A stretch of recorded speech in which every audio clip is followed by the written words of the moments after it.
Yo, can you hear me? You listening to WAW. What a week. Eta, welcome to another edition of WOW, What a Week. Today we have another extraordinary episode, chatting to someone that's had a positive impact on my career. He started influencing me on the radio when I was 18, 19 years old. He's been a business influence of mine probably since about 1999, 2000. And he's been an incredible business partner, friend, colleague. At some stage, many even thought we were rivals. Next on WOW, What a Week. This is WOW! What a week. What a week. Celebrity guest. Eta, welcome to another edition of WOW, What a Week, the Heroes Edition. The Heroes Edition is where I hang out with people that have had a positive impact on my career, on my life, on all things that I do. He's a legend. He's been in his own lane since I was 18 or 17. I think is the first time I heard him on the radio. He's a radio legend. He's one of the most awesome guys. He is deep house, to tell you the honest truth. Please make some noise for the legendary Glenzito, the teddy bear. Oring. How you doing, my dude? Hey, man, I don't know how did you convince me to come here. Hey, I'm reluctant to do interviews. I'm just lazy, straight up lazy. And I think what made matters worse was the traffic. I'm like, maybe it was a sign. Yeah, I was like... Some people call him the teddy bear of the airwaves. Some people call him Mataku. I call him the Tipa. Only he knows why. He's a very funny dude. I mean, yeah, everywhere when we are out and we see each other, yeah, man, he'll tell funny stories, about us, about everybody, about anything, wherever we are.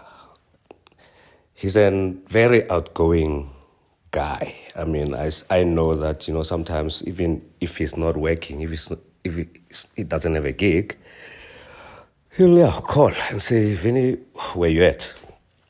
Or where you play? And he'll come, we hang out, listen to music, he dances, take videos. He's that kind of guy. I've known him for many years, man. We've worked together on different levels, different projects, especially in the music world. I've helped produce all his compilations through our label, House Africa Records. We've DJ'd together many times, different lineups. Man, he has an amazing ear for good music, discovering new tracks, some of which I'll inherit because, hey, man, I love music too. Man, an amazing DJ as well, and Glen Lewis. Love you, man. You are my dude, and God bless you and keep on doing what you're doing. Peace out. Are you about not being out there? Because you hardly do interviews. Yeah, I don't know, For some reason, I don't know. I know you're going to say it's bull. Yeah.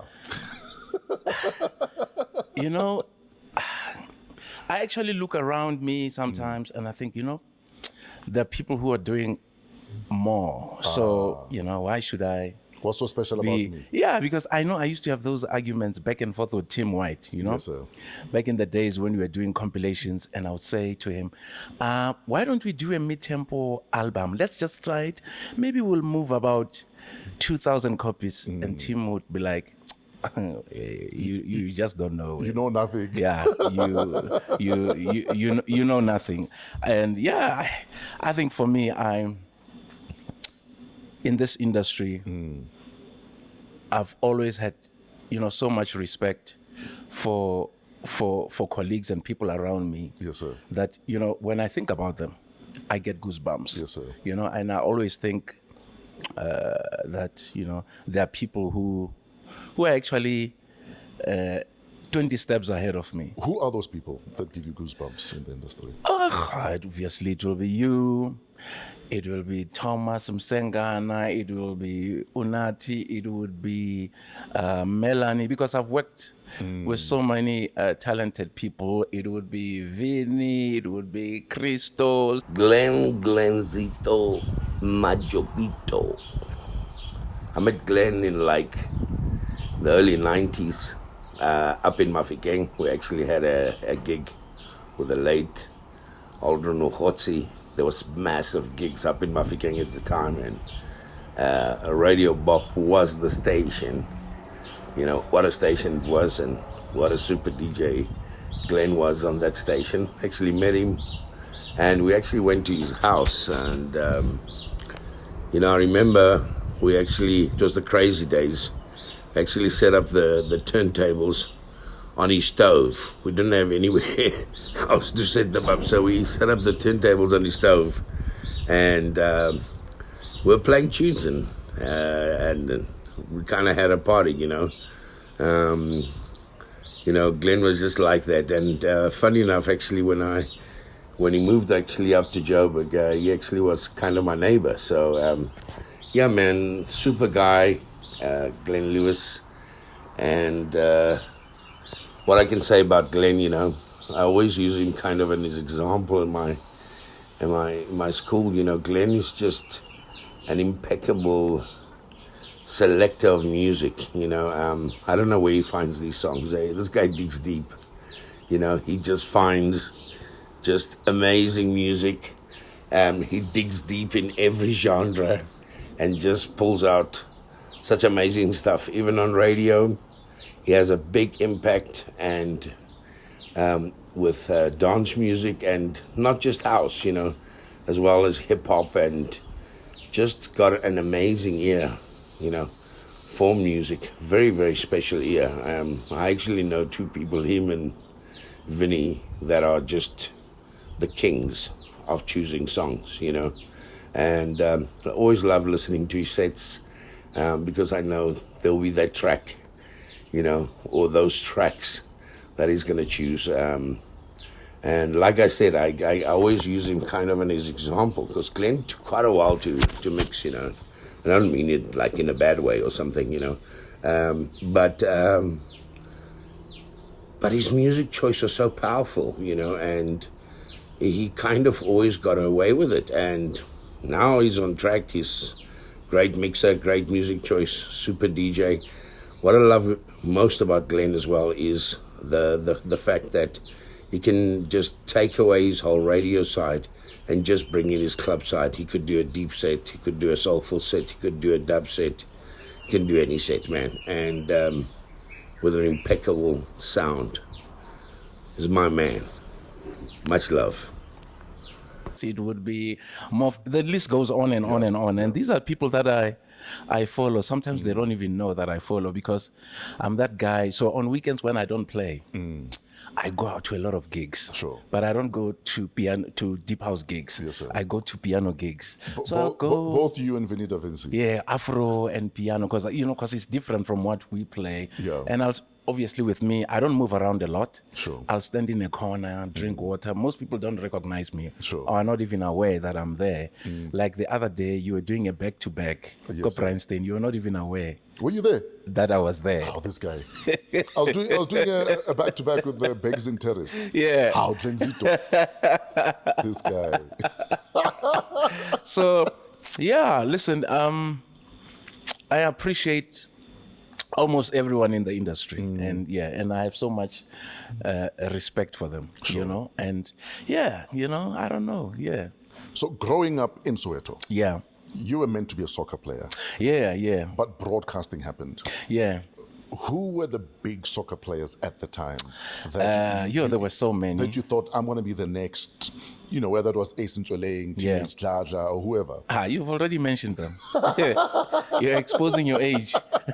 Those were my soccer heroes, Yeah. bro. So I was Orlando Pirates, and I think up to this day, You know, for me, it's not even a matter of, okay, I'm Orlando Pirates. I don't appreciate players from other clubs. Sure. You know, oh yeah, obviously you had those guys that you mentioned, Ace Ntweleng, Abednego, Ngobo, the likes of, what's his name again? Ariel Prokhongwane, he played at Kaizer Chiefs. Hill Extension Mokari, the horse Mokhojwa. Yeah, the list goes on and yeah. I'm getting goosebumps. Yeah, the horse used to play for Benoni United. Yeah. And also I think the advantage that I had was that because at that age there wasn't a lot of money going around in the family. So I used to sell apples at the stadium. Oh, wow. So I played soccer and I used to sell apples. So after playing, I would be up at the stands selling apples. So do you remember your sales pitch? What did you say? Apple? Huh? I'd be whistling there, and you know the stadium is huge. Orlando Stadium is huge. Yes, sir. And yeah, you'd have to go up. Sometimes throw the apple at this person. You don't know if they'll throw the money back. If they'll throw back the 5 cents. So so I spent most of my time there, and I was lucky in that my team. So I played for a team called Guyana Rangers, which was in Pimville. Sure. So we were lucky in that most of the time, if there was a derby, Chiefs and Pirates, we were the curtain raisers. Oh, yeah. Imagine me at that age, maybe 13, 14, playing in front of 40,000 people with no soccer boots, because I couldn't afford soccer boots. So yeah, after the game, I sell apples because I needed money. You know, for food at school or to go to the movies. So yeah, the idea was to become a soccer player, but there was also a lot of music around me. I was going to say, in the Chinaba household, what was, you know, what were you guys listening to? What were the dreams of you and your siblings? So my brother, Herman, he's late, was a musician. He played all kinds of instruments. So when he had a job, because there was a period when people used to be paid on Fridays. So every Friday, you get your wage. He would bring a brand new album. Sure. So I always knew that this Friday, there's going to be a new album in the house, whether it be LTD, Earth, Wind and Fire, George Benson, Miriam Makeba, Kaifa Siminya, Bob Marley. And yeah, I was kind of the DJ. I was the one who spent most of my time. If I wasn't playing soccer, I'd be home playing music. But I think things turned around for me when I met Tammy. In fact, I was going to say, hold that thought. Yeah, I'm holding it. Isn't it amazing how it doesn't matter which township you grew up in. On Friday, either your dad or your uncle or your older brother would bring an LP. Yeah, 100%. Or a 12-inch import. Yeah. From either Koino Music, Downtown Josie. 100%, yes. And for me, it was so exciting. Yes. Always looked. So Fridays, I would look forward to getting new music. Yeah. And Saturdays, look forward to going to the movies, because then I would have saved some of my money during the week. From the apples. And sacrificed eating at school. Now, had Tammy not taken you to Atkins' house to visit his dad, who worked for Swaziland Radio, if I'm not mistaken? Yeah. How far do you think your soccer career would have gone? I think my soccer career would have gone very far. I think my soccer career, because then it meant I had two goals. Ah, yes. You know, I had options. Yeah. You know, soccer or radio. Yes, sir. So, yeah, but sometimes I look back and I was like, I could have been a soccer player. But then I say, you look at your age, you're like, maybe then I could have retired a long time ago. Exactly. You know, God and the ancestors maybe made that decision for me to be on radio for a reason. So had you pursued the soccer career, looking back at the era you would have played in, who are the players that stood out in the time you could have been a great soccer player? Well, I think when I went to Mafikeng already, right? Some of those guys who played at Kaizer Chiefs, some of them were slightly younger than me. But Dr. Kumalo, but Lucas Rhadebe, Steve Compella, you know, etc., etc. I would have played in that era of real, because there was so much talent, you know, throughout the country then. So you meet Tammy. Tammy is a new kid in your neighborhood. Yeah. You go to Atkin House. Atkin House was where Talk Radio 702 was, downtown Johannesburg. Yep. You guys visit his dad, who was a Swati broadcaster. Yeah. Tell us about that day. So, so we used to, on Wednesdays at Musi High, we used to have athletics day. Sure. Much as I was a very sporty person, I loved soccer, I hated athletics, running, doing 100 meters. Yeah. It was not my thing. So Tammy was the worst. Sure. Never played soccer. Very soft guy. Hated anything to do with gym. Yeah. So on Wednesdays, we would say, hi. Asambe, let's go to town. Sure. Let's go and visit my father. I wasn't sure, actually, where we were going, right? Here we are, jump on a taxi. So how old are you at this stage? Probably 13, maybe 13, 14. And then, we go to town, and I don't have money. My family is not poor, it's poor, P-O, okay? It's poor. Yeah, so I'm very lucky, at that stage of my life, I'm actually liked from guys who come from middle-class families, because Tammy was from a new section in Pimville. Okay. There was Selection Park, and there were other houses in Pimville. So they probably had a room divider and a TV. Yeah, they had a room divider and a TV and a remote control. So, and then his mother worked as a marketing person. Sure. So it was a middle-class family. And so we go to town, we rock up in this beautiful building. It is warm. I see it's written Atkinson House. Yeah. When I walk in there, we're in the studio. He did tell me that, okay, my father is a DJ, but we move to other studios. There's 702, there's people like Cockatoo Bull, yes. Tlotlale Maje, John Bex. The list goes on and on. And we walk into the studio, his father is on air. Sure, I come back really impressed in a different world. Sure. When we go back home. And in my heart, I'm like, wow, this thing is amazing. Radio. Because on top of that, I'm musical. I love music. Sure. And in Tammy's house, there were so many records. Yes, sir. And I mean, I had also access to hip-hop music, so we used to play a lot of music. So I was like, maybe this is the route that I should take, instead of soccer. But obviously, young as I was like, okay, but what does it take, to be a disc jockey? Sure. Those are the kind of things that I needed to look at. How did you end up at BOP Broadcasting? So, because I think your life changed forever from that moment. Dramatically. Yeah. And if there's one thing that people don't know, people from outside Gauteng looking inside, even back in those days, thought, being in Johannesburg is such an amazing thing. Yeah. It wasn't. From an education point of view, Yes. from an exposure point of view, we were actually in lockdown, but quietly. Because when you left Soweto to go to town, you only ended up in Carlton Center and back home. Exactly. There were no libraries, for instance, no access to universities. The best thing that you could do as a student was become a teacher.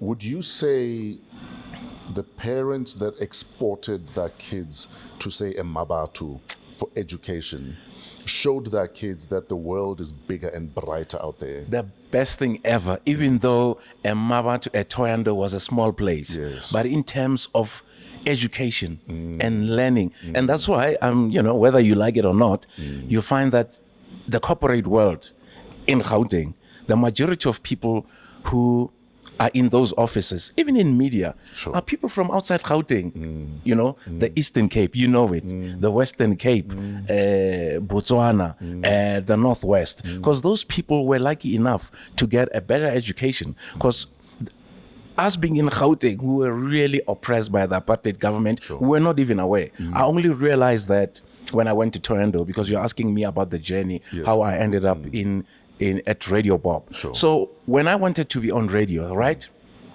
I had to take this personal journey because No one in my family knew anything about radio. There were no journalists. So you're starting from scratch. Yeah, you're starting from scratch, and you are in Soweto. Sure. Where do you go? You know? So I used to go around to different places, read books. Obviously, I discovered 702 when it was music. Then I would listen to 702 attentively, maybe 14 hours a day after school. Yeah. Going to class, I used to have a small radio that was, operated, obviously used the battery. I used to keep it in my bag during lunch breaks. Then I would listen to radio, listen to all stations. And then one day, for some reason, I discovered 702 and 5. Yes. And, then I obviously fell in love with the stations, fell in love with the music. I was like, this is where I want to go. So I started, before I even started doing demo tapes, so I went to Tammy's dad. Yes, sir. One day, so on weekends sometimes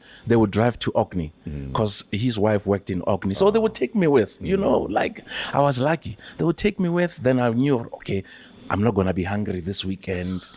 We'll be in Orkney with this family. I will be fed. Yeah. We'll be watching TV. Yeah. So one day in the car, I said, I want to be on radio. Sharp. So I remember Tammy's dad saying to Tammy, my son, I'm going to help you to be on radio. Yes, sir. Do you know how devastated I was? Because I'm the one. Yes. I'm the one who wants to be on radio. But luckily, I said to myself, you know what? Much as people talk about role models, mentors and stuff, you take this journey on your own. Yes. 95% it is you. Yes. People can advise you and do this. You cannot expect people to carry you all over. They can even open doors for you. Yes. But what you do with an open door is your journey. Absolutely. Yes. Yeah, because they see potential. Yes, sir. But you with that potential, you need to take it a step further. Yes, sir. So that's when I started reading books. There was a Top 40 magazine. I started reading Top 40 because they used to interview DJs. Yeah. And I would save money because it came out every month, right? Yeah. Then I would get a taxi, go to Braamfontein because it was only sold in Braamfontein. Buy it every month. It used to fascinate me. Read about DJs on 702, on 5 FM, or Rafe Lavine, Capital Radio. Yeah, Capital Radio. Yeah, but Treasure Shabalala were there. Yes, sir. So then I decided to try other stations because I think our mentality is even when you play soccer, let me use soccer as an example. Yeah. Kaizer Chiefs is the most popular team in the country, or Orlando Pirates. So if you're a fan of either team, you want to play for that team. Sure. But sometimes you don't realize, much as you are a fan of that team, because of its popularity and the talent that it has, chances are they might not recruit you. Yes. So you need to look around.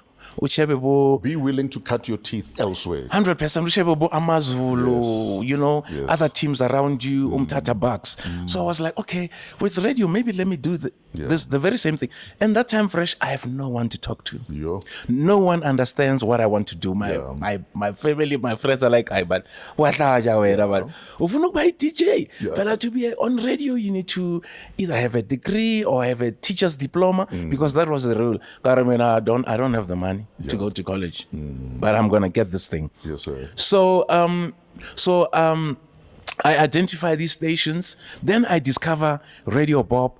I discover Radio Toyando. Yes. Because then you measure yourself against those people. Even Radio Sky was kicked. Because that's where Ian Sigola started at Ian Radio Sigola, CKI. Oh, may he rest in peace. Yeah, Yes, sir. Loved him to bits. And so I monitor those stations. But that time I'm only doing demos for 702. Ah, yes. Every time I do a demo, they reject. I record another one. Yeah. And in Pimville, where I'm from, there's no post office.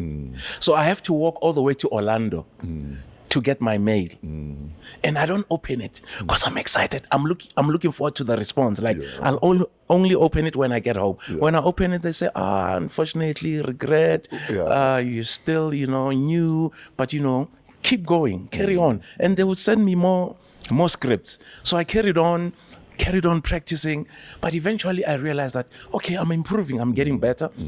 And I was like, let me do probably try and do something that no one has done. So at home we had a small radio. Those radios had you could also play a cassette, but it had a small microphone at the top. You could see MIC. So I was like, okay, let me record myself. Let me do a demo, because that's how I started with the scripts that I got from 702. So I sent a demo to Radio Toyando, to Radio Bob. And I'm sure when they got those tapes, they were fascinated. Like, it's 1985, 86. Here's a demo tape. Where is this boy from? Do you know what I mean? So I get a call around... And you've been sharpening your skill. Yeah, doing I'm demos for improving. I'm 702. getting better. I'm actually getting better because... So the scripts that I'm getting from 702, they include the weather, they include the news, they include the live reads. It was a thorough demo. Dude. The first professional radio station I've ever come across up to this day. Like when you send demos to other radio stations, they never respond. I'm still waiting for a response from Radio Bob. Yeah, are you still waiting for it? So I sent those. So to Toyando, and they were fascinated. So I think I sent the demos around Feb. Around March, I get a call. Henda, Barmin. Ike Dagada. No, it's not Ike who called me. It's the other station manager. I just forgot his name. Listen, you need to come for a demo. We're holding auditions in April. So that time, I just got a job. I work in Crisis. I work at a company called Khasatani. So that company is called George Stott and Company. What they do, they supply mines with iron, with steel. So how old are you at this stage? Just 10, I think around 17. Okay. 17, I just finished matric. So a friend of mine, my teammate at Tiny Rockies, which was a club in Klipspruit, which was coached by Terras Poor. Terras Poor also coached Moroka Swallows. So he's the one who invited me to train with Moroka Swallows. Oh, nice. And I trained with the Moroka Swallows at that age, but he also owned the team. But he also went on to coach Kaizer Chiefs. So Claude Makula. Cleophas Makula was my teammate. So he was like, I hear you finished matric, you don't have a job. Well, where I work, they're looking for a clerk. Why was it called Kwasatan? Because there was so much fire. I guess they were supplying steel. So no steel. chamol, just Stott and Company. So they had these furnaces all over the place. All over the place. So I went there. Only black people who do that. Yeah, they used to call it Kwasatan. Actually, my former colleague Lelo, his mother actually worked next to that place. She's the one who said, "Oh, Glen Lewis, when I mentioned it on air, like George Stott and Company." When people will say, "I'm going to work," black people will say, "I'm going to Kwasatan," because there was so much fire, and they employed a lot of guys from KZN. So I worked there for a couple of months. After a couple of months, so they on top of that, obviously they were supplying steel to the mines. So there was a certain career or profession called ultrasonics in testing steel. So they used to hire this dude who used to come once a week to test the steel. And they used to pay him a lot of money. I think he used to charge them like 200 rand per steel. So they were like, how do we save money? They were like, no, there's a black boy there who's a clerk there. Let's take him to school. Let's give him a course for a month, and then we give him, he can work full time. So I did that job, ultrasonics in testing steel, and a lot of money. Wow. Because I was like one of the few people who were under 18 who used to be in first class in a train. Because every time when the ticket collectors walked in, they would look at me. Obviously assume like, this guy does not earn enough to be in this coach. So they would, every time I was the first target. Hey, can we please look at your ticket? Oh, okay. Wow. And then, I worked there, and then I get off auditioned. I'm auditioning in April. So I go in audition, go Toyando in April. I jump into a train because there were not many taxis. I jump into a train, Park Station, 7:15 Friday to make it for the auditions at 9 a.m. The train lands in around Thohoyandou the next morning at 5. I wait for like an hour and a half for taxis. Then I go to Thohoyandou. I also know a few people via my father because my father was from Thohoyandou. And I go and audition. Dude, like, it is awkward. My tummy is turning. I've never been inside a studio in my life. The only time I've been in the studio was when me and Tammy went to those studios. We're visiting Dad. Yeah. Where we go, and when I leave, I knew my audition was horrible. Yeah. A week after, accurately Radio Bop have also called. Sure. Come and audition. So I spaced them out nicely. This week I go to Thohoyandou audition. The next weekend, I knock off at 6 at work, go straight to Park Station, go to audition at Mafikeng, and I'm auditioned by the great Tapelo Tipe at Gadi Khole. Yes, sir. Abnamaditse. Skinny young man. I audition. I know I fluffed. The audition is horrible, but it is fine. I go back home, go back to my normal life, playing a bit of soccer on weekends and having this full-time job. But the job is good, man. I'm doing well financially. Now I can take myself out for the first time. You can buy your own records. Yeah, I used to buy records, obviously, at the Carlton Center. The first record that I bought, of course, was Money It's Too Tight to Mention. Oh, wow. And Madonna Holiday. Oh, wow. The excitement. So I go back. I know you were rich then. No, I was rich. My Madonna was on cassette. Yeah.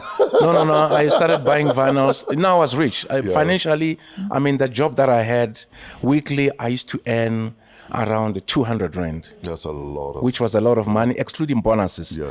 So once the steel that I tested was approved, it was positive, the bosses would give me an extra 300 rand. So I had a lot of chankura. December, extra bonuses. I remember December time, before I left the job, I had like 1,600 rand. So I was good financially, but my heart was on radio. I was prepared to do radio for free. So the months went by. And I said to my mother, these guys are not calling. My mother is happy because this job that I have is paying me a lot of money. And I'm one of those kids, fortunately, wisdom, I think for me has always been there. Because I knew how I grew up, 30% of my salary went to my mother. Because then she was able to provide for the siblings. Yeah. So December. I get a call from Thohoyandou. My mother tells me, no, there's a person from Thohoyandou who called. They wanted you to come down. Did I ask questions? Packed my bags, went to Thohoyandou in December. So it's December which year? December, very same year, I went to audition. So this is April 1986, I think. Okay. So April, I auditioned. They only call me in December. Sure. I pack my bags. My neighbor, because I get my vendor whatever, December they go home. Sure. Fortunately, my neighbor was going to Thohoyandou. Sure. So I catch a ride. I go to Thohoyandou, grab my small bag. Nothing is guaranteed. I don't even resign at my job. Think about the risks that I'm taking. I go to Thohoyandou. I move in with a family, the Ramabulanas, in a guest house. I'm received by Ike Dagada, the station manager. There are politics when I get there. I'm not a proper vendor. But that time, they've hired Lionel Miles. Who's colored. Exactly. So you're questioning whether I'm not a proper vendor because obviously, you must remember, my mother is Tswana. So most of my life was spent with the maternal family. Tswana-speaking people, Komidolensi and stuff. And then I started learning Venda after we relocated to Pimville. So there were politics because my father was a rebel. So he fought with his family. So instead of using the same, Senimia Ronada is Mashao. Okay. Or Masia. So my father had a fallout with his family. So he was like, I'm going to be a Chinaba. And this Chinaba, there's not going to be a VH. And I came over Venda, he's a rebel. And there's going to be a BA. So when I get to Venda, I check out my ID, like, this BA must go. So that we can convince these politicians that you're a real vendor. So it's a VH. Obviously, me wanting the job. Anyway, I got the job. How long were you in Thohoyandou for? I was not there for long. So I was not there for long because what happened was I think I was in Toronto for a year and a half. So How was the money compared to being a steel tester? you know what? Because I had to show them how much I earned, but I was clever. I showed them my bonuses, Oh, yes. the salary that I earned in December. So they kind of missed my salary. Ah, nice. So it wasn't bad. Yeah. It was okay. It was okay. And so while I was in Toronto, they decided, let's do an outside broadcast in Soweto. Soweto show. Sure. So I go to Soweto, stay in a hotel in town. I broadcast from there. Do you remember which hotel you stayed at? Hey man, one of the top hotels in downtown Johannesburg, man. Because you know who remembers that hotel? Wilson Bingos. Because also at the time, not many hotels allowed black people. Yes. Because I remember whenever we came to Jozi, Sure. we only could stay at the Johannesburger It's possible I stayed there. in Joubert Park. Because all the other hotels, there were very few hotels that allowed black people.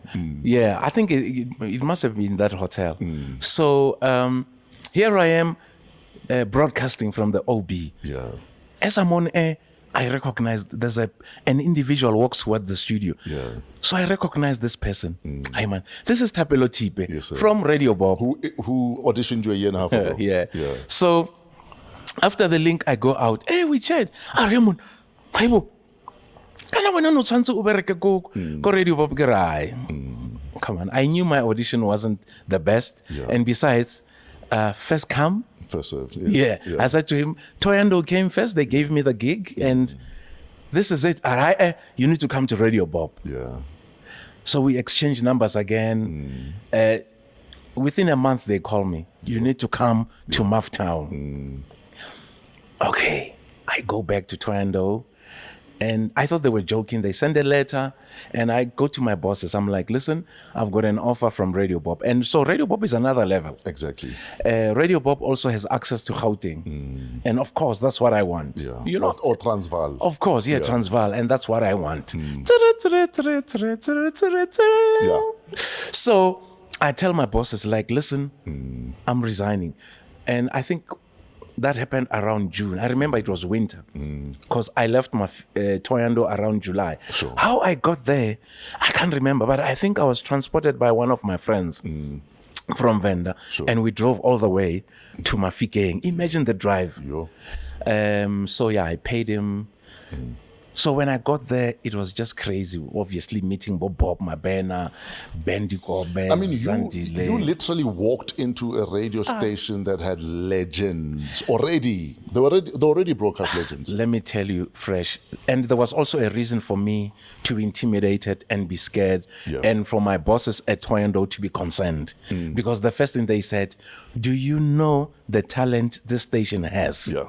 Do you know where you're going? Do you know where you're going? And you know what? Obviously, they were putting their interest first, but at the same time, they are concerned. Sure. Their concerns obviously also made sense. Lena and you. But you know, I mean, in life, you need to take chances. If you never take chances in life, you'll never know. Please put on your headphones. My headphones, okay. I've got a message for you. Hi, Fresh. I'm glad you're celebrating Glen Lewis, the great one. And of course, he would call himself that because he's a Leo. Hey, that's what Leos do and think. I love Glen. He's been a brother. He's been a friend for years, a loyal one. I just love his attitude. He's got his own way, and that's his way.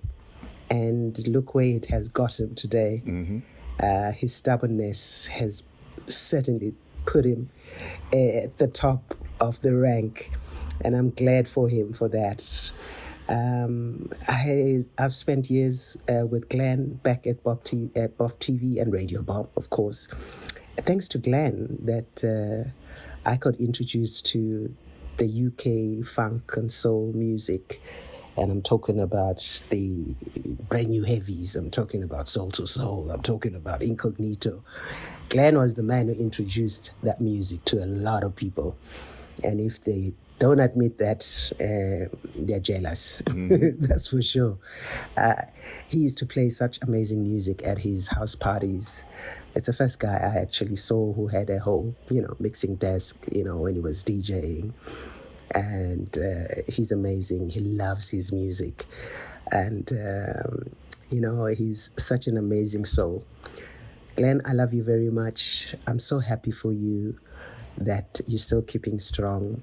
And the fact that you're so fantastic at what you do is no one can touch you, is exactly why you are where you are right now. Your passion is very clear and obvious. I celebrate you too. And I love you today, tomorrow, yesterday, and forever. That's the legendary Nothemba Madumo. Yo. Let me tell you my memories of you when I started listening to you on Bob. Because I started radio July 92. Yeah. And I think you were on Breakfast. Yeah, because I think Bob had just left. Oh, yes, Bob had left yeah, for Josie, yeah, for Metro. Yes. And then yes. you were parachuted past all the other talent. Yeah, because he co-presented the Breakfast Show with Josh Manuos. Yes, he did. Yeah. So tell us about that pressure of Bob is leaving for Metro. Yeah. And you, this youngster, is parachuted straight into Breakfast. Yeah, because, listen, when I went to Mafike, Bob was a superstar. Sure. Bob has never not been a superstar. Bob was just a superstar, So, to be quite honest, because, I was just such a fun person. Yeah. I never felt any pressure. Sure. And I think that's the beauty of being outside Gauteng. Maybe if it was at a Metro, but a YFM, yes.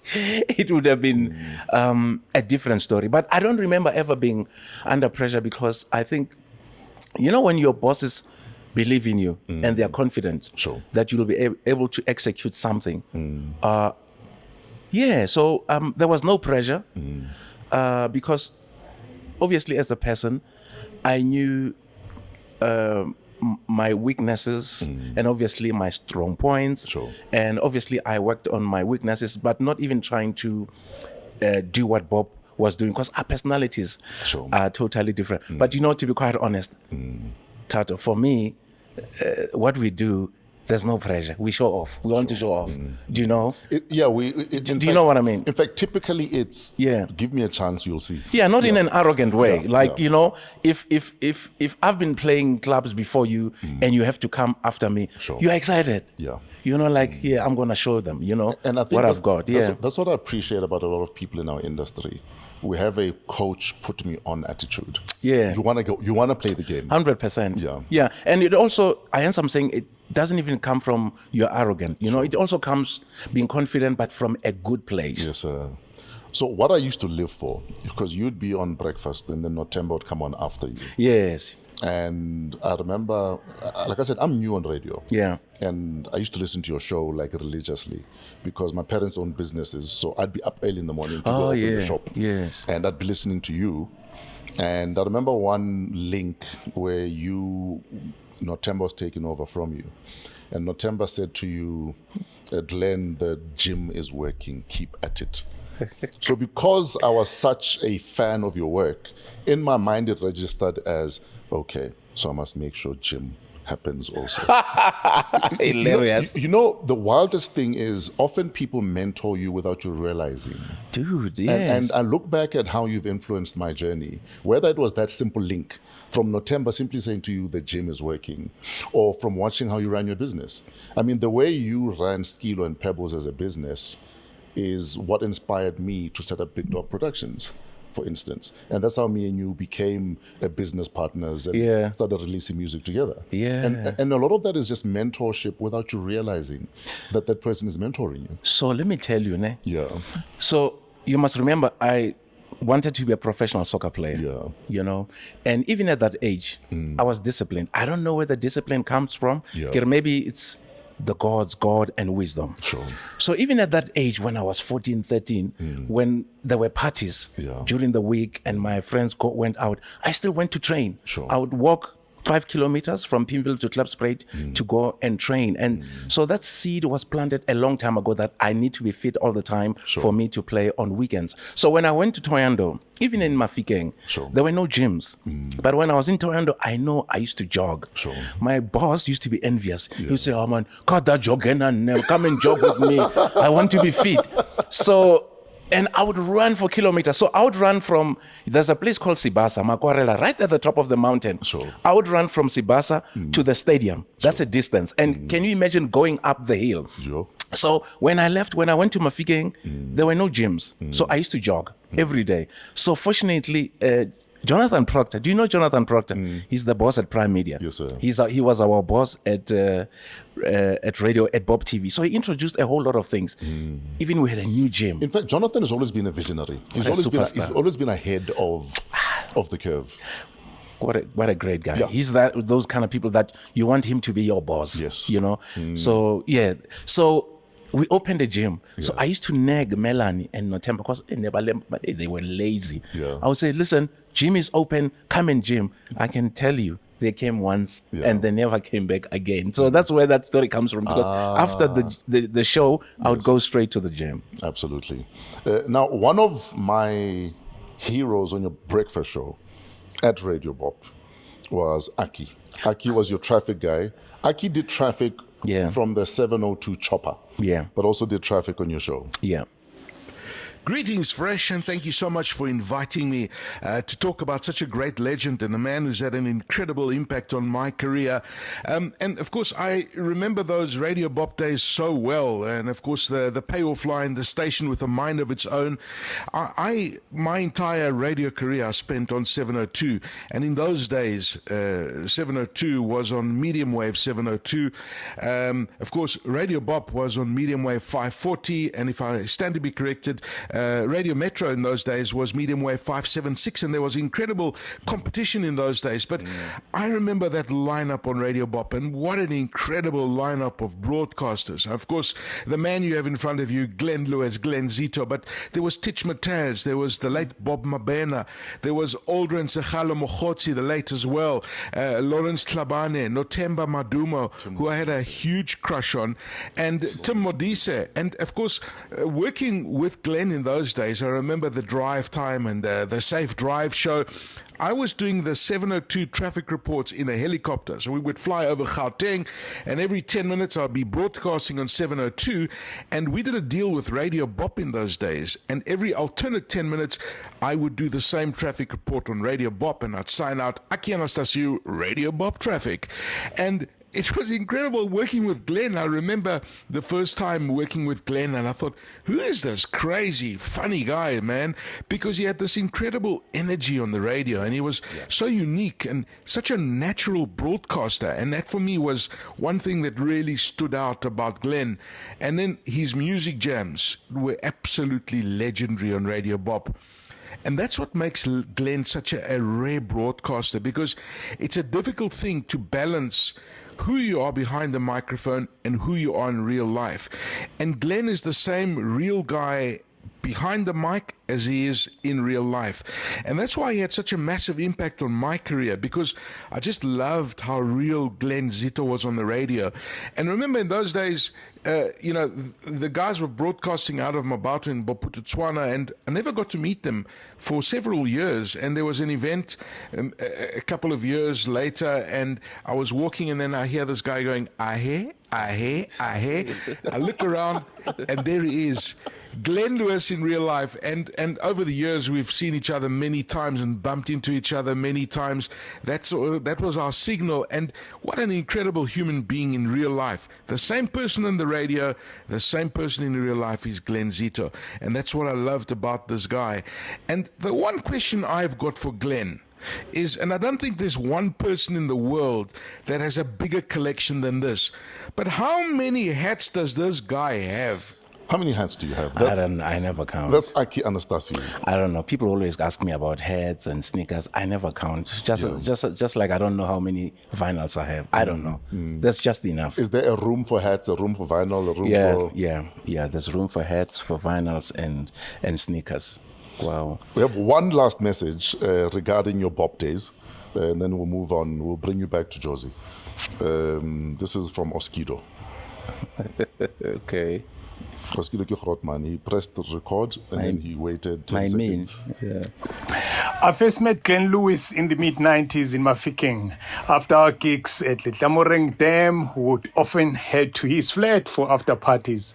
Glen would take control of the sound and start playing, teaching himself how to mix along the way. He was always eager to learn. You know, even after leaving to host his breakfast show at Bob Radio, because he was hosting it between 6 and 9 in the morning, he would return and find us still rocking. Without hesitation, he would take over the decks, but you know, when he takes over, you want to leave, man. He will play maybe till lunchtime, man, and we say, hey, Glen, we are leaving, man. His flat became our go-to after party, sports, every time we're in Mabato. No, it wasn't Didi's parties. It was Glen's parties, right? Strictly music, man. During that time, I also discovered the artists like Tebe, Bruce Stone, and we later signed the Crowded Crew, who were part of the same movement. I remember there was a DJ called Q, a young DJ from Mabato. The way he used to mix, man, it was something else. Can you see how the guys are using CDJs, mixing and playing all those tricks? That guy used to do miracles, man, on the SL1200 and used to be part of Glen's crew to come there at Glenzito's house. And eventually moved to Joburg, where he continued to love his music, joining forces with House Africa crew. He reached out to us at Kalawa and he began his own productions, solidifying his path in the music industry. I remember when the vinyl era was coming to an end in the clubs, Glen was one of the last DJs to switch to CDs. I honestly thought he might not embrace this new technology, but I'm glad to see that he has. I'm looking forward the day I read his space to get my hands on his vinyl collection, because the Glenzito vinyl collection is something else. When it comes to radio, Glen Lewis stands as one of the few original radio DJs still holding it down on the airwaves, while you, DJ Fresh, you might be the Ronaldo of radio. Glen Lewis is definitely the Messi of radio. Oh, my brother, Danko. We love you, man. So out here, I'm sure. Tell us about your relationship with Oskido and the Kalawa crew. So don't forget, do you know where we first met? You and I. Do you remember? What was on 95? No. Where? We met at a gym in Johannesburg, downtown in Hillbrow. No, we'd met before. Is it? Let me tell you where. No, the first time me and you met was 1994. Okay. It was winter. Okay. I was here to buy records. And Bob invited me to hang out with him in studio. And we met at reception because you also visited Bob that same time. Okay. That's the first time. But we did bump into each other at the gym. And then we met at the gym in Hillbrow, opposite High Point. Yeah. And then we met again when you just relocated to Josie. Yes. And you just bought yourself a Audi A4. You were parked outside Park Mansions, where some of the Kalawa guys used to stay, and you were playing nonchalant 5 o'clock in the morning. What you gonna do? And you had like massive sounds. So I'll never forget. I was walking from gym and I'm just hearing boom, boom, boom. And I look and I'm like, oh, that's Glen. And you were hanging around. I think Junior was there, Macheu was there. And those were some of the times I'd meet you, and in my mind I'm like, whatever moves Glen is making, I'm going to make one day. So speaking about my apartment in Mafikeng, quickly, so I also happened to meet Stone. I met Bruce Ibitlo. Yes. Bruce's family, his sister in particular, was concerned about Bruce. Bruce, what? He wants to record music. I'm like, leave him. Let him do what he likes. So Crowded Crew, the demo tape was recorded in my house. Oh, wow. In Adi Placer. Oh, yes. Because Akira had that sound system. Yes. Yeah, Crowded Crew recorded their demo in my house. Oh, wow. in that particular apartment. Your apartment became a legendary hangout place for everyone who came from Jozi to Mafikeng to party. Because it was fully furnished. Yeah. No, it was it was fully furnished. I had 2 TVs. Yeah. I had a couch. Yeah. I had 2 bedrooms. There were beds everywhere. So people slept in that house. In fact, your couch has been a bed for a lot of DJs who decided to stay longer in Mafikeng. No, 100%. Some keys were manufactured I'm sure. by that by that couch. The other day, we're hanging out with Bruce, and I was reminding him how we first met, me and him. Yes. It was WAW 95 at Little Moring Dam.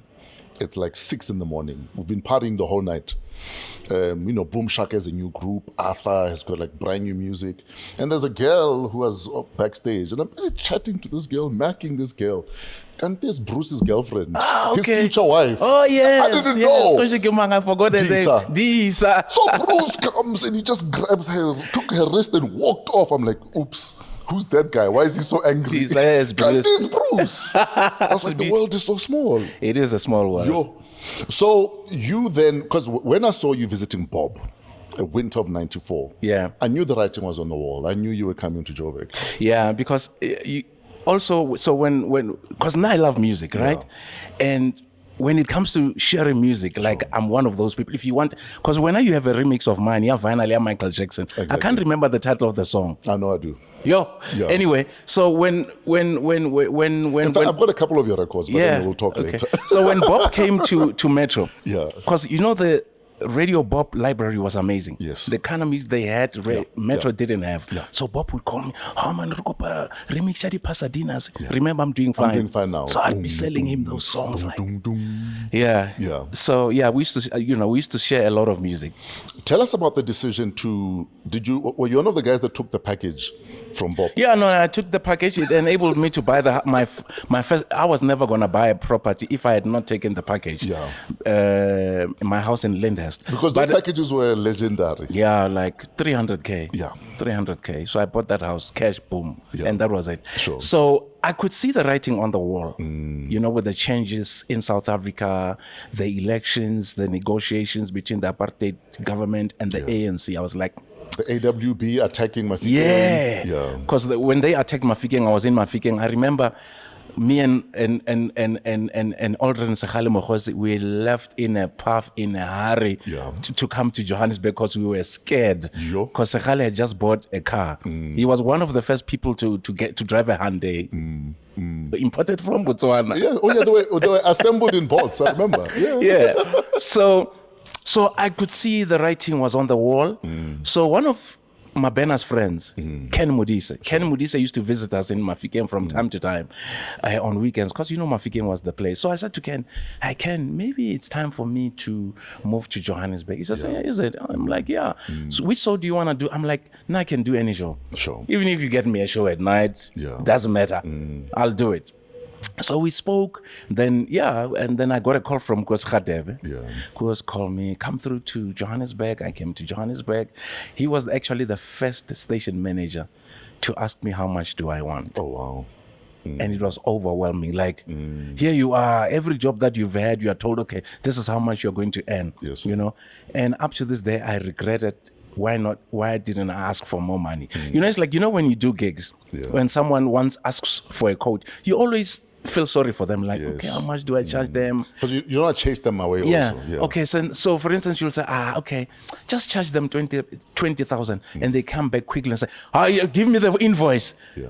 Then they had a bigger budget. Yeah, then you get upset. So that's the biggest mistake that I made. But he was the first person to say, how much do you want? Then I started the show, 12 to 3, Cool Cut Paradise. Yes. I mean, those days were fantastic because I was allowed to bring my own music. Oh, yes. And the chaos that I brought we were still trusted back then. The chaos that I brought on the airwaves, because I brought the Diggable Planets, I brought you were playing EPMD. You were playing hip hop on Metro that had never been played on Metro before. No.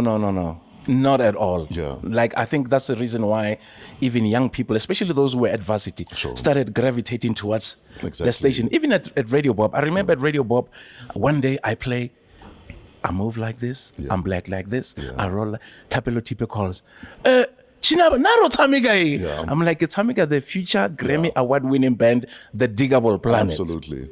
And 3 weeks later, they won a Grammy. So yeah, that's the spirit that I brought. I think when I went to Metro, I'm like, such a huge platform. Sure. Surely musically, we can do better. And yeah, they gave me that privilege, to play that kind of music. What would you say either broadcasters generally or radio managers could learn from the way Bob Broadcasting was run?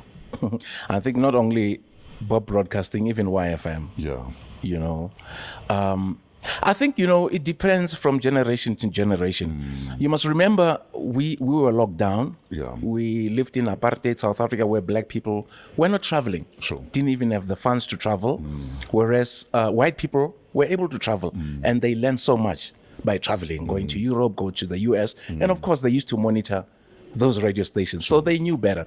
So that's why even when I wanted to be on radio, that's the reason why I would listen to a 5FM, to a 702, because I knew the content was different. Yes. Whereas with a black radio station, you'd have things like artists of the week, reggae artist of the, how much do you learn from that? So I would be like, artist of the week. Sometimes you don't even tell, like. You could tell that it was very, very, very regulated. Yeah. So when I went there, because I also used to read the top 40, it gave me, that mind to say, I need to create something on radio that will not entertain people, but educate people, Absolutely. content-wise, forgetting about the music. Yeah. So I think what bosses can learn is move with the times. Because one example that I can give you, when social media came, who embraced it first? It's us. Yeah. That's why when you look at your numbers on social media, you've got more numbers than a radio station. Do you know what I mean? Because we jumped in first. Yeah, we jumped in first while the radio stations were delaying, were actually delaying. So you need... In fact, at some stage, they tried to govern what we tweeted even. Dude. So... I think, if you're in this industry or any industry, you need to learn every day. Doesn't mean because you're a station manager, you know everything, or program manager. You need to go out, listen, go to clubs and see new trends, read, go overseas, do courses, so that you're also ahead of the times. Because more than anything else, I've seen that, we were ahead of the times even before, ahead of our programmers or station managers. Let's talk about friendships. Yes. Lindelani Mkhize, legendary South African producer. Yeah. One of the fathers of Joy Celebration. Yeah. How did you guys become friends and even end up sharing a flat, Glenzito? Now I've got a messed up memory. Ne? How did I... So I met Lindelani because obviously I was already in Johannesburg. Sure. And because me being adventurous musically, I never used to discriminate. A CCP Records would call me and say, Glen, man, a lot of these radio stations don't play our music. We've got Spokes Age. Sure. We've got Rabaki. We've got this. And none of them are playing it. Yeah. So we know when you play it, they'll start playing them. Exactly. So they would give me a song to play for like a month. I remember I played Rabaki. Hey, Rabaki. And then after a month, with that haunting bass line. Yeah, the label calls me, Glen, you see, you've been playing this song. Now they're swearing at us, shouting at us, saying we're not giving them music. But these are the songs that we gave them months ago. Sure. So my relationship with Lindelani, and I think started there because I used to go to Sony Records a lot to go and get music, new stuff to play. And we started linking up. We became friends. But that time I was still in Mafikeng. Ah, yes. So Lindelani was also one of those people who would come to Mafikeng. Sure. Obviously, he used to spend time in my house because, like I said, the house was cool, fully furnished. Yeah. He didn't bother booking at the hotel. And that's how our relationship started. So when I moved to Johannesburg with all my furniture, I needed a place to stay. So he was like, I'm alone. I've got an apartment. Yeah. Move in with me. So I moved in with him while looking for a place. I remember one day, because I used to wake him up. Lindelani used to sleep, so because he's got that Lindelani height, so he was reluctant to wake up. So I would pull him by his legs, drop him on the floor, like, wake up, we need to go, because I didn't have a car. So While we're traveling, obviously, Lindelani is always on the phone. But I remember one day he woke up in the morning, gospel. I'm like, Lindelani, you've got Abu Prahu, you've got Abu Mdu, you've got Kwaito, you've got Nazi, Vibe Lesdinto. What are you doing with a gospel group? You'll see. I want to make a change. And when it started like a joke. But we've been family ever since, and yeah, we're still family up to this day. In fact, we have a message from him. Okay. Hey, Glen Lewis, my man. We are a friend, an awesome one for that matter. It's unusual when we have a friend and then at the same time you actually idolize someone. I'm a friend, I'm your friend, and at the same time I'm your fan. I love your work. I love how you do things. But most of all, a lot of people are not aware. When we lived together, the time when we were sharing an apartment together, how you used to, one, protect me, but most importantly, how you used to nurture me. You were so supportive of my work. You were so supportive of my career. You were pushing me. The birth of Joyous Celebration, which is now one of the brands in South Africa. You were, in a way, very much part of it because you were there, you saw everything, and you kept really encouraging. As much as you were not sure what I was doing in the beginning, Exactly. but when you started realizing what I was up to, you really were very, very supportive of that. I appreciate you, my friend. One very special thing about you, your humility. Don't change who you are. Don't change who you are. Stay the way you are. We really do appreciate. That's why I can boldly and proudly say, Glen Lewis is my friend. What a guy. Yeah. Yeah, that's Shorty there. Lindelani. You know the weird thing, and I don't know if maybe it was a hiring policy at Sony when they were on Jan Smuts. Yes, yeah. Because 95, I was a student at Boston. Yeah. And I was on the radio committee. Yeah. So I was the music manager. So I had to go to all these radio record labels and ask for music. They didn't know me. I'm the student, I'm new in Joburg. Yeah. You know, every staff member at Sony showed me love. Yeah, Sony was... From Busi, Christos's ex-wife, Stax. Eugene, all of them, they did not know me from above soap. But they embraced me. Yeah. Every week I'd find a bag of records for me. Yeah. Listen, when I'm on bumpers, Yeah. I always look at that building. I'm for you too. Nothing else. A lot of careers were born in that building. Yeah, that building, the depths it's Sure. You know, Sony was such an... Yeah, man, you know, these are the kind of things that we miss, you know, from back in the day. Because every time I hear someone say, I'm launching an album, I'm like, but really? Because, you know, already, you know, when you talk about launching an album, it must be physical. When you live with either a CD or an album. But what do you live with when you go to an album launch these days? A USB? You just reminded me of something. Myself and Glenn decided we're going to release a double album. Gatecrasher meets Africa. Yes. And we're going to do the launch. In fact, the launch initially was supposed to be at Investment Cars. Big Dog Office. Yeah, we told you about that phone. In fact, initially it was supposed to be it was supposed to be at Investment Cars. Yes. On Jan Smuts. And then the deal didn't happen. Yes. And then we got Huzu in Fourways before Huzu moved to Midrand. So myself and Glenn are launching an album. But then a fight. Yeah. In fact, so Monday, we're waiting for, in fact, Sunday, we're waiting for the write-ups about our album. About the album. There was not a single write-up about our album. All they wrote about is that there was a fight between two TV presenters fighting over a Kwaito artist. Yeah. And then also, I think Kabelo beat up Rude Boy Paul and Oskido. They wrote about that. Nothing about our album. And that day, that was the last day or the last time I did an album launch. Yeah. Because I was like... We wasted money. What is the point? We wasted money. And that club was fantastic because it had a rotating stage. Yeah. if you had a crush on a honey, you just said, You wait. you just stood there. She'll come round again. You know, when you go to have sushi, because even with those sushi restaurants, they always have that food, and it's you wait for it. I missed on that fried sushi, but you wait patiently. It will come. Yeah, that was the last time. Actually, I was like, these lunches are useless. Let's talk about Glen, the businessman. Yeah. Because you've always been about, not just I'm an entertainer, but you've always been about the business of entertainment. And like I said, I've always used you as a benchmark in terms of things I need to do or how I need to do things. Yeah. So for instance, because you had a website, I was like, yes, I need a DJ website. Yeah. I came up with a website. In fact, between you and Graham Gilfillan, you guys helped me set up my company. Yeah.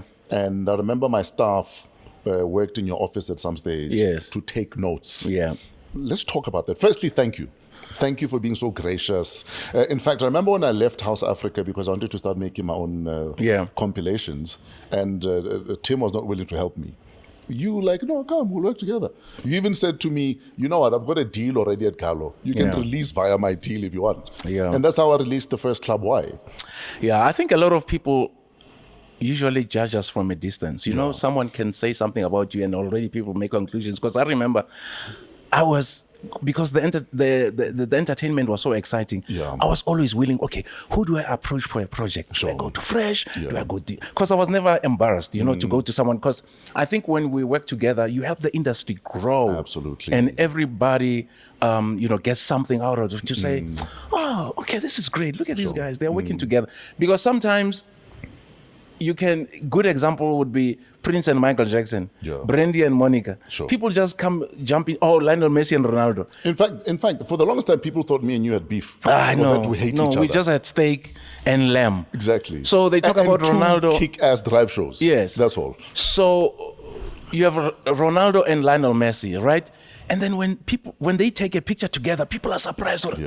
But they are not enemies. Sure. Do you know what I mean? It just so happens that these are the two most outstanding people at the time. Yeah, so for me, I've always been about unity, working together. That's why, listen, I always tell people about how the people at YFM used to guys, I used to spend so much more time at YFM than at Metro FM. Exactly. I think I used to go to Y like 3 times a week. And the funny thing is, much as there was competition between Metro and YFM, when there were events, I was guaranteed to be at a YFM gig. Absolutely.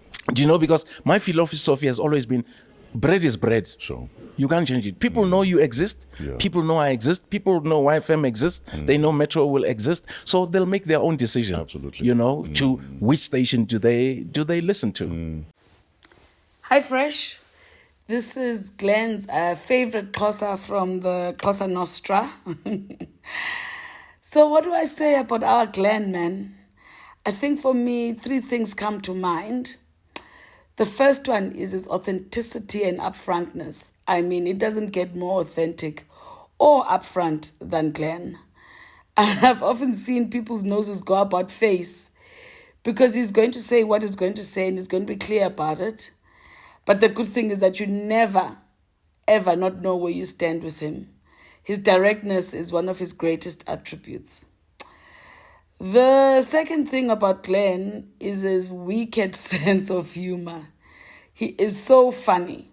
But once again, if you don't understand what a pure heart Glen really is, you might be displaced by his sense of humor. But those of us who've been privileged enough to get to understand him, find him so funny, and you can't help but want to spend time around him because all you do is just laugh.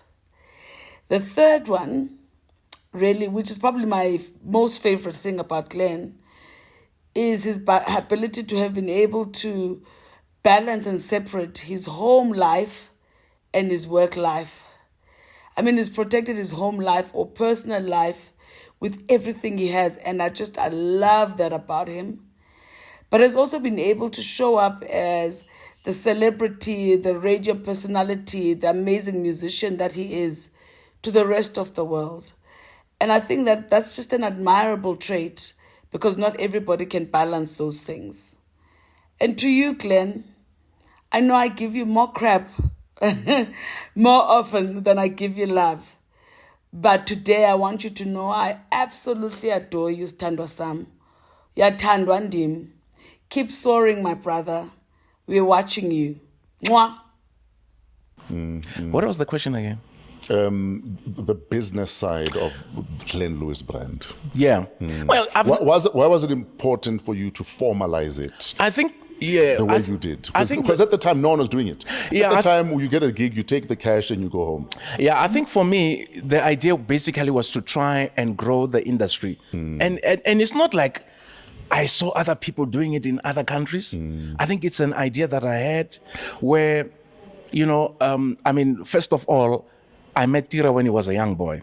And I think for me, you know, to put things together, I don't have much of a gift. And I'm sure you know, if you call Tira, you say, Tira, I've got this idea. Are we able to do it? Tira will call you back in 20 minutes and say, everything is sorted. No, he runs with it immediately. Yeah, quick, faster. So I think when I met people like Tira, and I also met a lot of female DJs who were not getting the platform, my idea was that, okay, let me, through this business Skill and Pebbles, let me help them. Sure. Help to market them.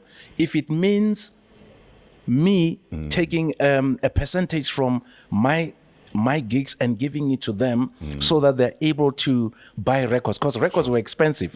It is fine. So when someone booked me for a gig in PE, I would say, okay, but I'm not coming alone. I'm coming with DJ Tops. Sure. So you need to buy 2 tickets, book 2 rooms, and then as far as the money is concerned, I'll settle the bill with her. Sure. So I'll give her a percentage of my money so that she's able to buy vinyls and at the time help her brand to grow. And those are some of the things that I did back in those days, but also felt at the same time that, you know, sometimes women feel that, you know, they are not given an opportunity, whereas they are given an opportunity. It's just that, you know, when a guy wants success, Sure. relationships A guy will stop at nothing. Yeah. Whereas So- a girl will postpone success for a date. And it's the for truth. Jolo. So I used to say to them, listen, if you meet someone, you are excited.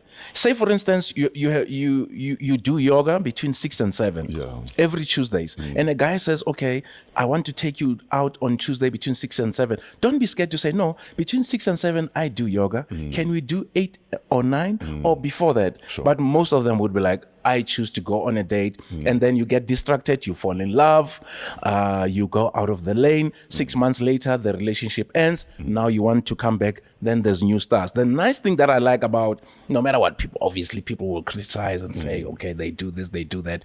The new generation of DJs, especially females, are hungry, man. They out there. They go all out. They sometimes are hustling. tits out. Do you know what I mean? That is the difference between that generation and this new generation. But for me, I didn't start a business to make money. Was to help upcoming DJs realize their dreams. I remember when you and Tira released, was it The Real Makoya? Yes. And there was a party at White House. Yes. It was myself, you, Tira.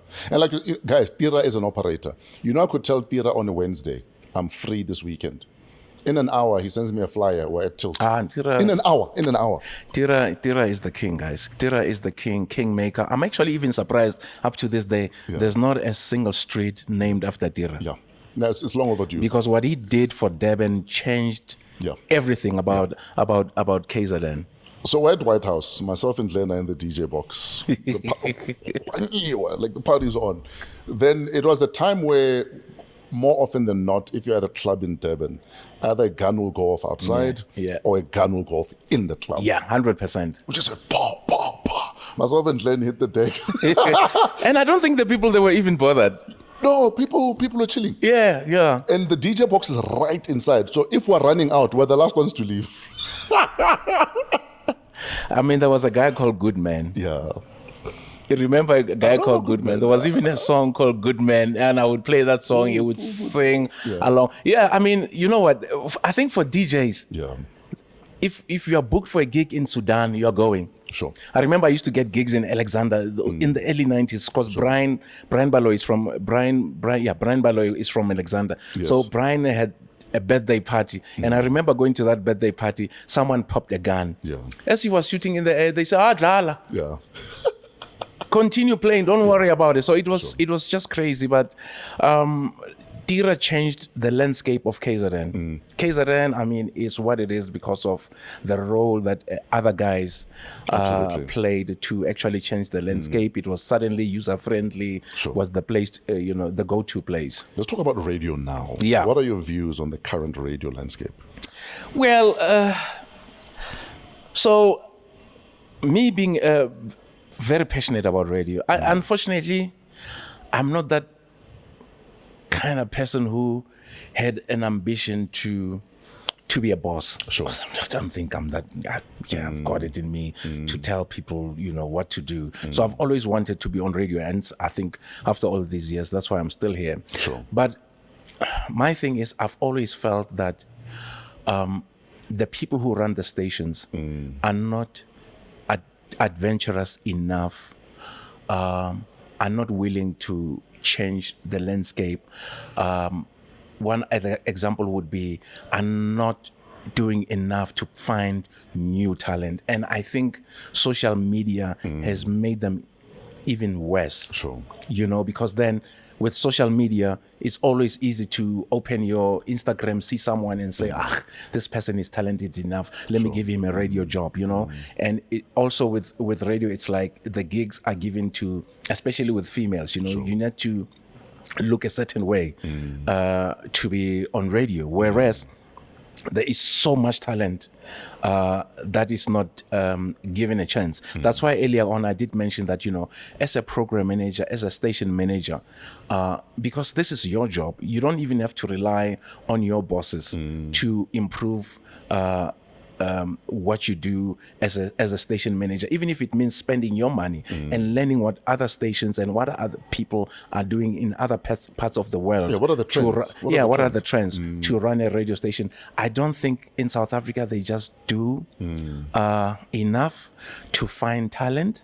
Like, I gave you an example as well with 702, where if they asked you to do a demo tape, once they received the demo tape, you'd get a response within 2 weeks. True. And I don't remember ever a person sending a demo to a Metro, to a Radio 2000, because I always give people details and say, you want to be a DJ? Let me give you the details of the radio stations I know, because I've got contacts. Sure.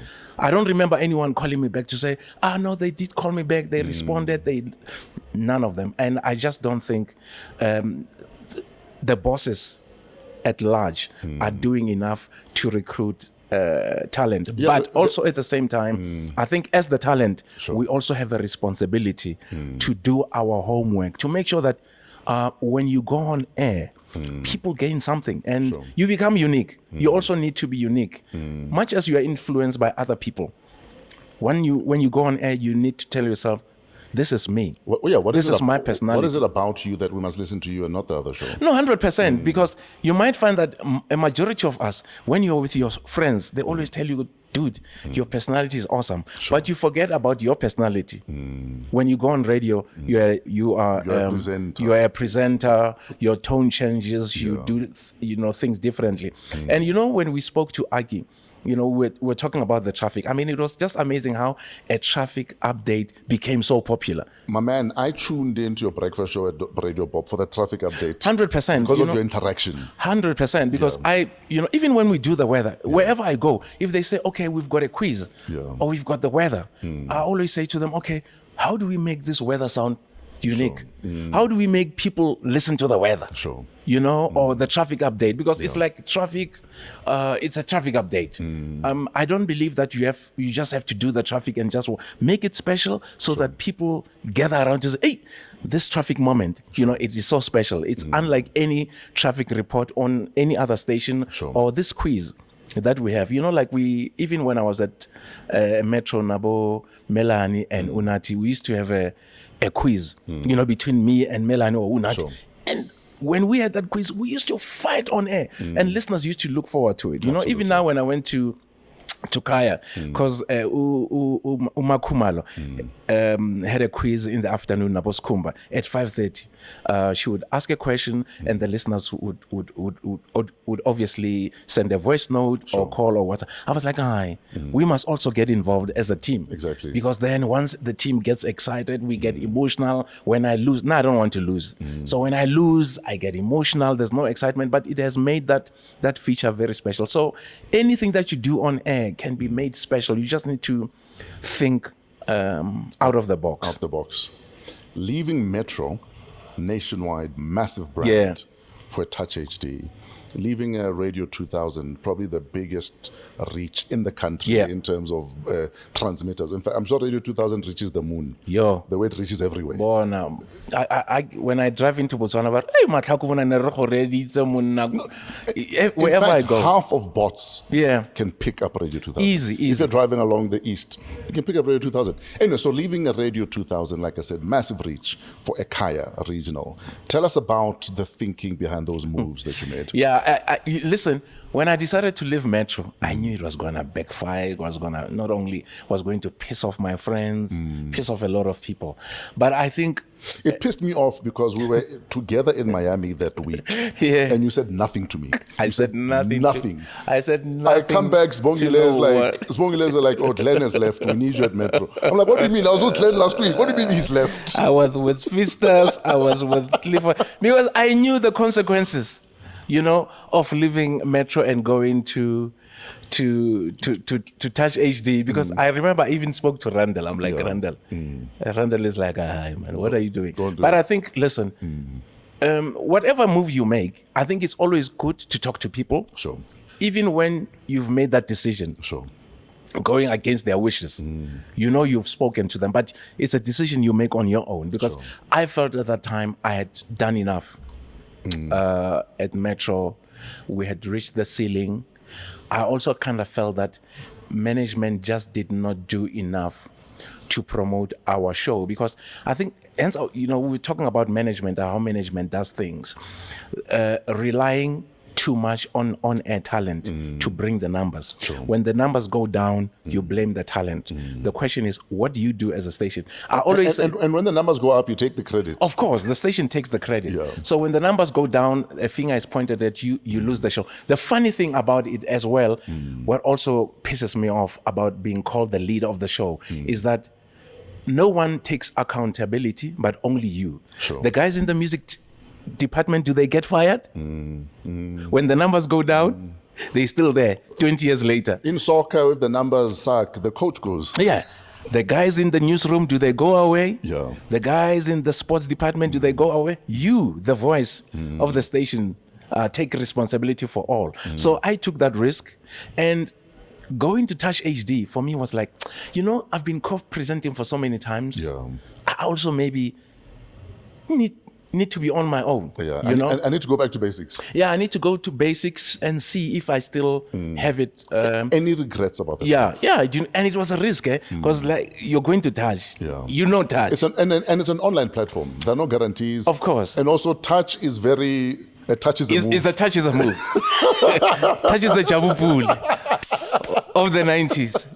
We are finishing now. Yeah. Touch. We're wrapping up, I promise. So Touch is Touch. I was like, but you know what? The reason why I went to Touch was because though Touch would sell you snow in the to an Eskimo. Yeah. He had the passion for radio. That part I knew. But also one of the people who believed in him was my former boss, Martin. Yes. So I was like, let me go. But I also told myself, any new business within 6 months can crumble. So I gave myself 12 months. I'm like, if I can last 12 months, I'm good. I'll be fine. At least I lasted 11 months. Well done. Very good job. At least I lasted 11 months. Yeah. Then I left. And I was like, okay, so what do we do now? Sure. And I didn't last a month without a job. Then there was this beast called 2000. They'd been calling me previously. But no one gravitated towards 2000. I was like, now here's a dope challenge. Yes. Here's a fantastic challenge. The show is not doing well. The station, with all it has, beaming all over the country, only has around 450,000 listeners. The drive show has 50,000 listeners. It's a challenge. Let me go. Yeah. Let's go and revolutionize this sleeping giant. Absolutely. Bring music, and obviously with me, attracting people who used to listen to me when they were kids was a priority. So I was always going to find those people were gonna come. Even come from Metro. And I went to 2000, and 2000 obviously gave me that opportunity to be on my own. I was alone, and the beauty about 2000 was like, let's see what's gonna happen. If I still have it in me, if I don't, maybe. And then I think what really motivated me was the first year I did it, we won an award. And I was like, okay. Winning an award right track. On my own, I'm on the right track. And this is the place. And like they say, the rest is history. And the scary thing was that soon they're going to ask me to do a breakfast show. Hey, I hate it, they're going to ask me to do a breakfast show. But I said, okay, maybe after a year and two, they'll come. They came a year earlier. Come do the breakfast show. I did it for a year. And then I was like, okay, I've done my job. Everyone is talking about 2000. Any new adventures? Then there was Kaya. Kaya initially came to me a couple of years before. I don't want to get into politics. And someone didn't want me there. Before we go to Kaya, were you suspended by 2000 for playing music from No, they never suspended me. From a memory stick? No, they never suspended me because... But did you play music from a memory stick? Yeah, of course, just to remind people. That's a reminder. It's a memory stick.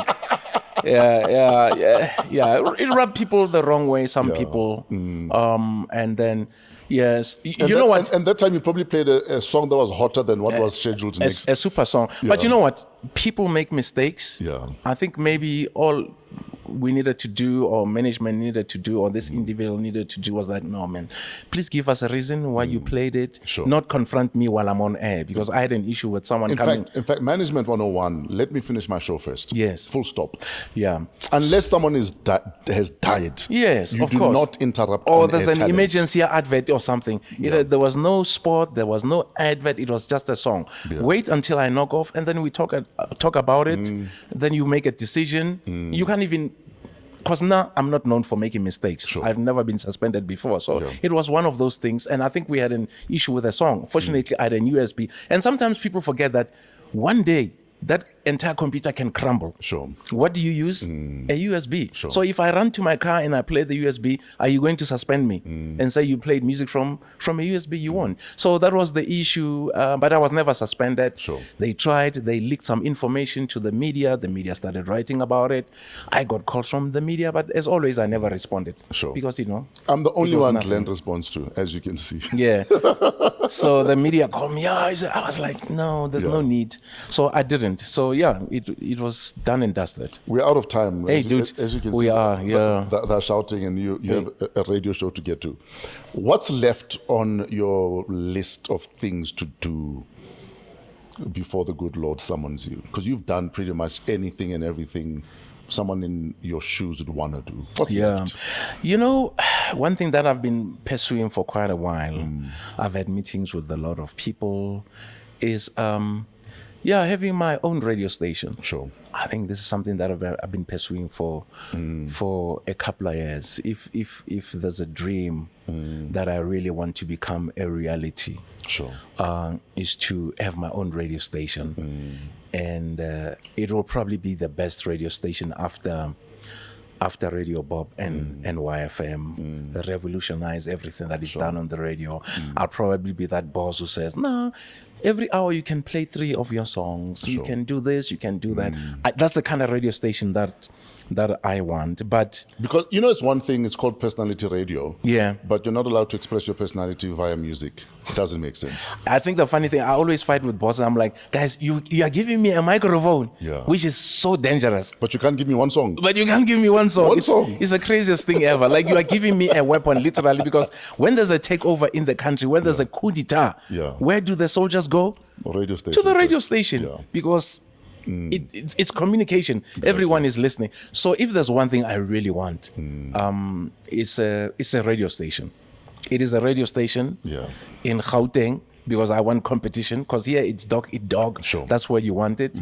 And so that, we recruit future broadcasters, because there is so much talent. Absolutely. That is not given an opportunity. An opportunity obviously is given to people who... And diehard radio heads don't have jobs.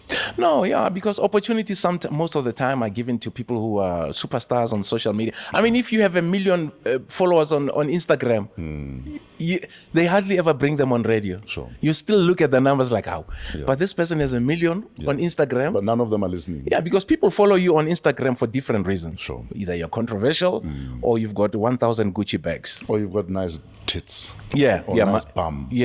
Or a six-pack. Yeah. So radio is a different animal, and unfortunately the opportunity is not given to those who are really talented, who die for radio. Yo, DJ Fresh, sharp time. Skumba here. I hear that you're chilling with the legendary, the most electrifying man on the airways, Glen Lewis. Yo, man, legend right there. The first time I heard of Glen Lewis, I think not even heard of him, but took notice of him was when E45 came into the picture.